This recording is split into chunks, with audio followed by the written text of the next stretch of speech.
جی، میں یہ عرض کر رہا تھا کہ ہم جلوس کے اندر کس طریقے سے بات کریں گے. میں دوبارہ خلاصتاً دہرا دیتا ہوں کہ سب سے پہلے جہاں بھی ہم نے جلوس یا ریلی نکالنی ہے، ہم مجمع کو اس جگہ کے بارے میں بتائیں گے کہ فلاں جگہ ہمارا یہ احتجاج رکے گا. دوسرا، آپ لوگوں نے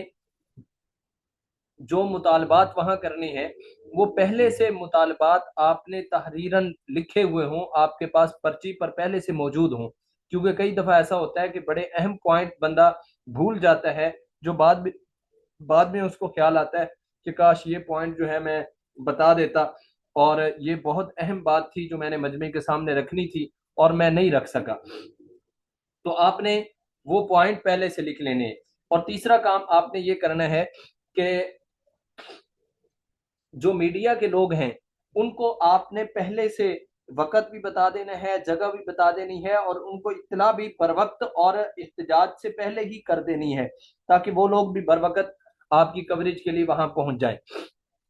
اور چوتھی بات یہ ہے کہ آپ نے اپنے اس احتجاج کو کامیاب کرنے کے لیے اور مجمع کو اپنے ساتھ جوڑے رکھنے کے لیے پہلے سے افراد کو طے کرنا ہے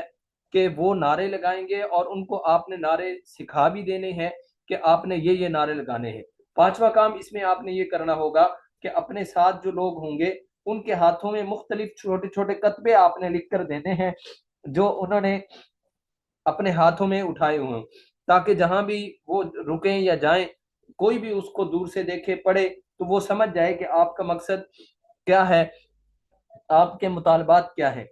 یہ پہلے سے یہ لکھے ہوئے ہوں. اب جب آپ وہاں پہنچیں گے اور آپ نے بیان شروع کرنا ہے تو اس میں جو آپ کا خطبہ ہو وہ مختصر ترین خطبہ ہو، یعنی کوئی لمبا چوڑا خطبہ نہ ہو. اور اگر آپ خطبہ نہیں بھی پڑھیں گے تب بھی کام چل جائے گا کہ صرف آپ بسم اللہ سے اپنی بات شروع کریں. اور اس کے بعد آپ نے وہاں جو جلوس یا احتجاج جو آپ نے وہاں ریلی نکالی ہے اس کا مقصد بھی آپ نے بتانا ہے، اور وہ مقصد بالکل واضح اور دو ٹوک انداز میں ہونا چاہیے. جو بھی آپ کی یہ بات سنے تو اس کو پتہ چل جائے کہ بھائی یہ کس مقصد کے لیے یہاں آئے. اس کے بعد آپ نے ایسے کرنا ہے کہ اپنے مطالبات ذکر کرنے ہیں. پہلے تو کہنا ہے کہ یہ فلاں غلط کام ہوا، یہ فلاں غلط کام ہوا، فلاں غلط کام ہوا، ہم اسی کے خلاف نکلے ہیں اور ہم نکلتے رہیں گے، اور ہم ان کو منع کرتے ہیں، منع کرتے رہیں گے. ہم ان کے سامنے آج رکاوٹ بنے ہیں اور ہم بنتے رہیں گے. اس طریقے سے آپ نے لوگوں کو ذرا گرمانا ہے. اسی میں آپ کو بتا دوں کہ جو آپ کا لب و لہجہ ہوگا یہاں، جو بھی احتجاج، جو بھی جلوس، جو بھی ریلی ہوگی، اس کے اندر جو بھی بیان کرنا ہے اس میں آپ کا لب و لہجہ دھیما نہیں چلے گا، صحیح جوش والا انداز ہو. کیونکہ اس میں تو ہم نے مجمع کو اپنے ساتھ جوڑنا ہے، لوگوں کو اپنے ساتھ جوڑنا ہے تاکہ وہ ہمارے ساتھ جڑیں اور جڑنے کی وجہ سے ان کو فائدہ ہو. تو اس میں ہم نے ایسے کرنا ہے کہ اپنا جو انداز اپنانا ہے وہ صحیح جوشیلا انداز ہونا چاہیے تاکہ مجمع کے اندر بھی کافی لوگوں میں جوش آ جائے. اور جس وقت آپ نے جلوس کے اندر دیکھنا ہے کہ میرے ساتھ کون کون سے زیادہ لوگ آئے ہیں، تو ان لوگوں کو سامنے رکھتے ہوئے ان کے کارنامے آپ ان کو یاد دلائیں. اس کا یہ فائدہ ہوگا کہ جو لوگ آج آپ کے ساتھ آئے ہیں جب آپ ان کے سامنے ان کی تعریف کریں گے، ان کے بڑوں کی تعریف کریں گے، ان کے کارنامے جو انہوں نے پہلے سے کیے ہوئے تھے، ان کے بڑوں نے کارنامے سر انجام دیے تھے، ان کا وہاں تذکرہ کریں. مثال کے طور پہ اگر راجپوت آپ کے ساتھ وہ زیادہ برادری کے لوگ آئے ہوئے ہیں تو آپ ان کو کہیں کہ تمہاری تو تاریخ ایسی ہے کہ جس کے ساتھ تم لوگ کھڑے ہو جاتے ہو، جیسے بھی حالات آ جائیں تم لوگ پیچھے نہیں ہٹتے، اور آج بھی میں تم سے یہی امید کرتا ہوں کہ تم میرے ساتھ رہو گے اور ہم میرے شانہ بشانہ چلو گے، اپنے بڑوں کی روایت کو برقرار رکھتے ہوئے کبھی تم پیچھے نہیں ہٹو گے۔ یا کوئی بھی آپ کے ساتھ قوم ہے، اس قوم کا کوئی بھی ایسا کارنامہ ان کے سامنے ذکر کریں کہ جس سے لوگ آپ کے ساتھ ڈٹ جائیں، اور جب آئندہ بھی آپ کال دیں گے احتجاج کی تو وہ لوگ آپ کے ساتھ شریک ہو جائیں گے۔ اچھا، اس میں ایک بات آپ نے جس وقت اپنے مطالبات رکھنے ہیں تو ہر مطالبے کی مکمل ڈیٹیل آپ نے بتانی ہے، تفصیل بتانی ہے کہ میرا مطالبہ یہ ہے اور اس کے اندر یہ چیزیں ہم چاہتے ہیں کہ ہوں، تو آپ نے اس کی ڈیٹیل لازمی بتانی ہے۔ اور ایک اور بات کہ آئندہ کا لاہ عمل کیا ہوگا، کہ اگر بھائی ہمارا یہ مطالبہ نہ مانا گیا، انہوں نے ہماری بات نہ سنی، تو ہم آئندہ کیا کریں گے، اس کے بارے میں بھی اسی وقت لوگوں کو بتانا ہوگا، اور لوگوں کو آپ بتائیں گے کہ ہم آئندہ یہ کریں گے، جیسے آج ہمارے ساتھ آپ لوگ آئے ہو، ہماری آواز کے ساتھ آپ نے اپنی آواز شامل کی ہے، تو آئندہ بھی آپ ہمارے ساتھ چلو گے۔ تو اس میں آپ نے آئندہ کا لائحہ عمل بھی بتانا ہے، ایسا نہیں کہ بس ایک دفعہ ریکارڈ آپ نے احتجاج ریکارڈ کر دیا اور کوئی آئندہ کا لائحہ عمل نہیں بتایا اور سائڈ پہ ہو گئے۔ تو لوگ اس سے یہ تاثر لیتے ہیں کہ یہ جو مولوی صاحب بیان کر کے گئے ہیں، ان کا کوئی مستقبل کے اعتبار سے کوئی سوچ نہیں، کوئی اپنا ان کا منصوبہ نہیں، اور نہ ہی یہ کوئی اتنی آگے قیادت کر سکتے ہیں۔ کیوں کہ ان کے پاس آئندہ کا کوئی لائحہ عمل ہی نہیں، ان کا کوئی فیوچر ہی نہیں کہ یہ آگے کیا کرنا چاہتے ہیں، کیا کریں گے۔ تو اس کا آپ نے ذرا خیال کرنا ہوگا کہ آئندہ کا لائحہ عمل بتانا ہوگا، اور پھر آخر میں تمام شرکاء کا شکریہ ادا کرنا ہوگا، اور یہ کہنا ہوگا کہ آپ حضرات کا بہت شکریہ، آپ یہاں تشریف لائے، آپ نے میرا ساتھ دیا، اور یہ دین کے لیے آپ کا میرے ساتھ چلنا تھا، اللہ تعالی ہمارے اس ساتھ کو تا قیامت قائم دائم رکھے۔ اس طریقے سے آپ بات کریں گے۔ اچھا، اب میں آپ کو بتا دیتا ہوں کہ عام اگر کسی جلسے کے اندر آپ نے بیان کرنا ہے تو اس کے لیے مواد کیا ہونا چاہیے، یا مطلقاً کہیں بھی آپ نے بیان کرنا ہے تو اس میں مٹیریل کس طرح کا ہونا چاہیے، مواد کس طریقے کا ہونا چاہیے۔ تو اس کے بارے میں آپ سمجھ لیں کہ چند اہم چیزیں ہوتی ہیں کہ مختصر خطبہ ہو لیکن منفرد خطبہ ہو۔ یہ میں آپ کو اس لیے بتا رہا ہوں کہ جتنے بھی مشہور آپ خطبہ کو سنیں تو ہر ایک کا جو خطبہ ہے ابتدائی خطبہ عربی والا، وہ ایک سے دوسرے کے ساتھ نہیں ملتا، وہ منفرد خطبہ ہے۔ تو ہمارا بھی خطبہ جو ہے نا وہ منفرد ہونا چاہیے،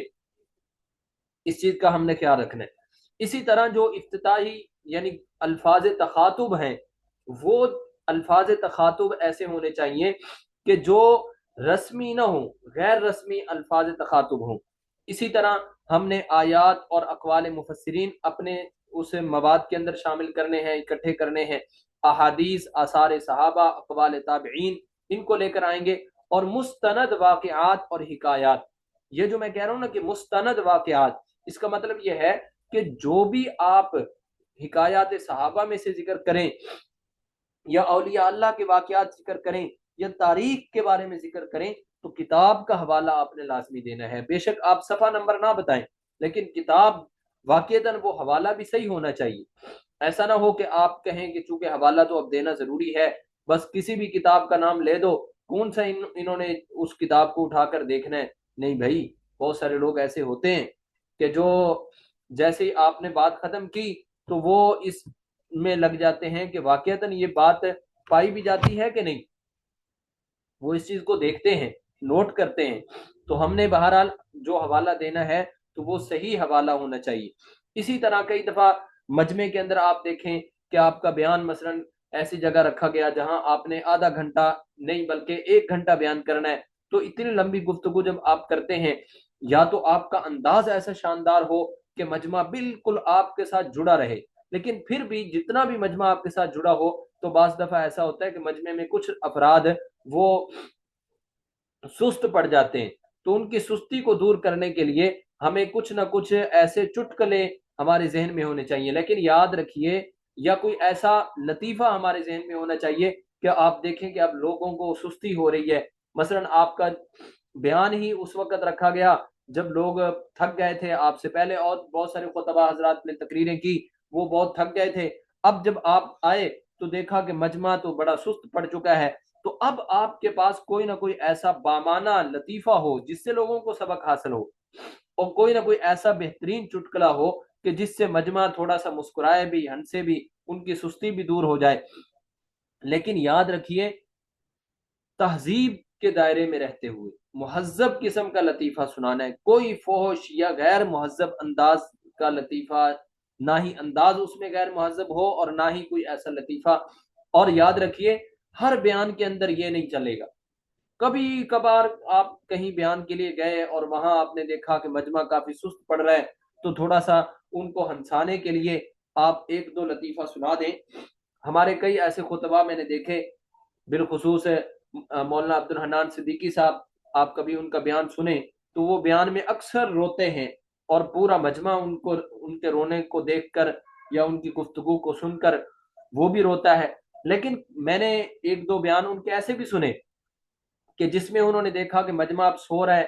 یا مجمع سست پڑا ہے، تو انہوں نے لطیفے سنائے، ایک دو لطیفہ سنا دیا، جب دیکھا کہ اب لوگ تھوڑے سے بیدار ہو گئے اور پھر اپنی گفتگو شروع کر دی۔ لیکن اس میں انہوں نے اس چیز کا بھی خیال رکھا کہ وہ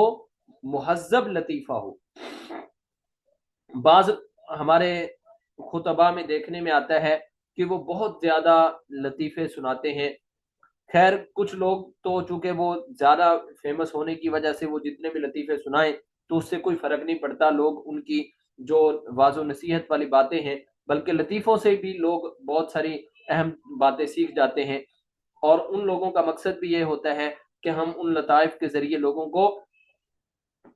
جو اہم باتیں ہیں، جو پیغام ہے، وہ اس کے ذریعے ہم لطیفوں کے ذریعے دے دیں۔ لیکن ابتدائی خطیب جو ہے نا، اس کے لیے زیادہ لطیفے سنانا یہ اچھا نہیں ہوتا، اس سے تاثر اچھا نہیں پڑتا۔ کیوں کہ لوگ سمجھتے ہیں کہ یہ ابھی نیا نیا سیکھ رہا ہے، اور یہ جب لطیفے سناتا ہے تو لوگ کہتے ہیں کہ اس کو اور تو کچھ آتا جاتا نہیں، اس لیے یہ اب کہتا ہے کہ میں نے ٹائم تو پورا کرنا ہے، اپنے آپ کو مولوی تو ثابت کرنا ہے، اس لیے لہٰذا یہ لطیفوں کا سہارا لے رہا ہے۔ لوگ کہتے ہیں اس کو آتا جاتا کچھ نہیں، بس یہ لطیفے سنا کے اپنا ٹائم پورا کر رہے۔ تو ہم نے کبھی کبھار لطیفہ سنانا ہے، لیکن وہ مہذب ہونا چاہیے۔ تیسری بات یہ ہے کہ آپ نے اپنی گفتگو کو اگر مؤثر بنانا ہو تو اس میں آپ نے ذاتی مشاہدات اور آپ بیتی، اور اسی کو اگر آپ بیتی کا مطلب یہ ہے کہ جو واقعہ آپ کے ساتھ پیش آیا وہ سنائیں۔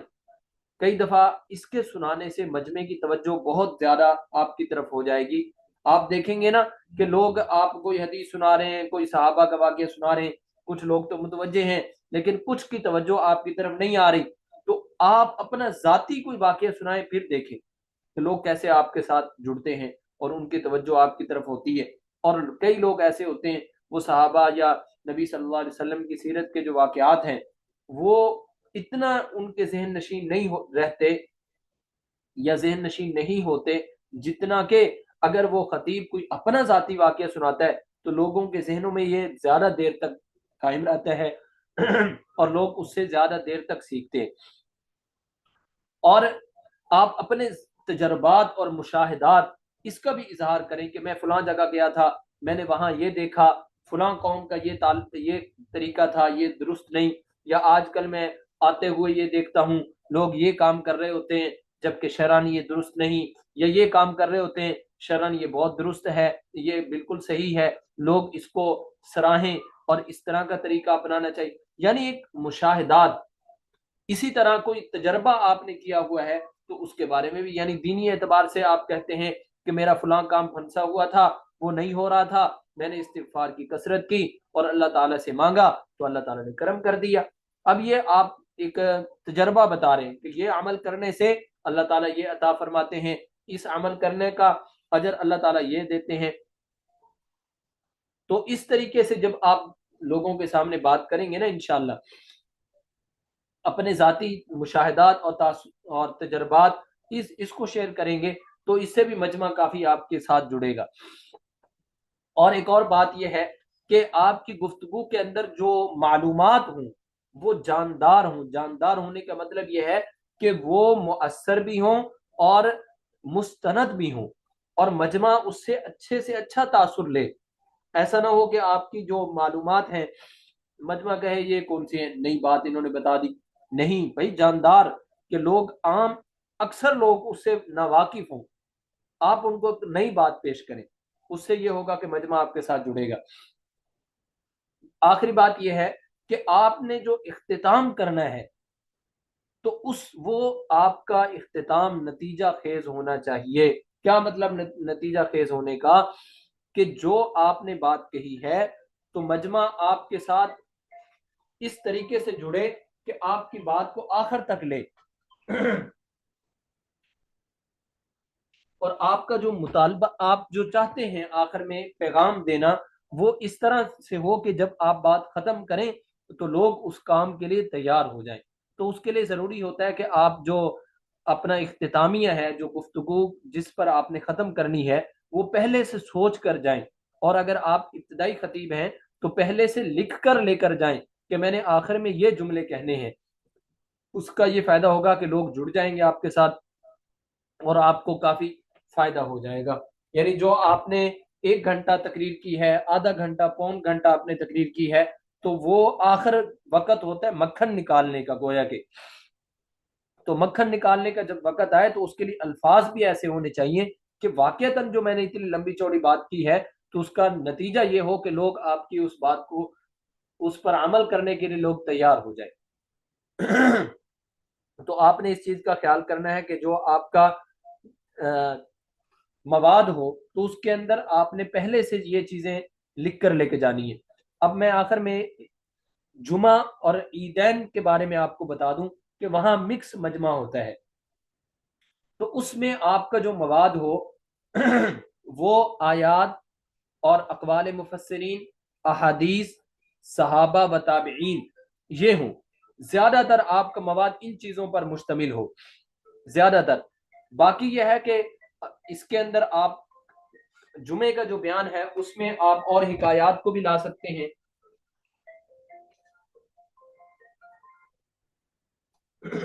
اس کے اندر آپ اور حکایات کو بھی لا سکتے ہیں، لیکن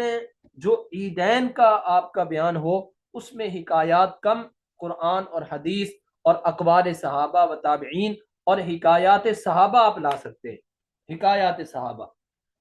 بس اس کے علاوہ اور چیزیں عیدین کا جو مجمع ہو ان کے سامنے آپ نہ رکھیں، کیونکہ اس میں ہر طرح کے لوگ آئے ہوتے ہیں، ہر طبقے سے تعلق رکھنے والے لوگ ہوتے ہیں. تو اس میں آپ کا مواد کوشش کریں کہ اگر آپ شہر میں پڑھا رہے ہیں تو جو شہر کے میں نے آپ کو بتایا، یعنی شہر کی عیدگاہ میں اگر آپ کا بیان ہے تو جو میں نے آپ کو طریقہ بتایا ہے شہر میں بیان کرنے کا، تو وہ آپ نے ساری چیزیں وہاں اس اپنے عید کے بیان میں ان کو لے کے آنا ہے. اور اگر آپ کسی دیہات کے اندر بیان کر رہے ہیں تو وہاں آپ کے بیان کے اندر وہ چیزیں ہونی چاہیے جو مضافات شہر کے لیے ہم نے آپ کو بتائی ہیں. جو مضافات شہر کے لیے میں نے آپ کو بتایا تھا کہ آپ کا مواد اس طریقے کا ہونا چاہیے اور یہ چیزیں اس میں شامل ہوں، تو اگر گاؤں میں آپ بیان کر رہے ہیں تو وہاں پھر اس طرح کی چیز ہونی چاہیے.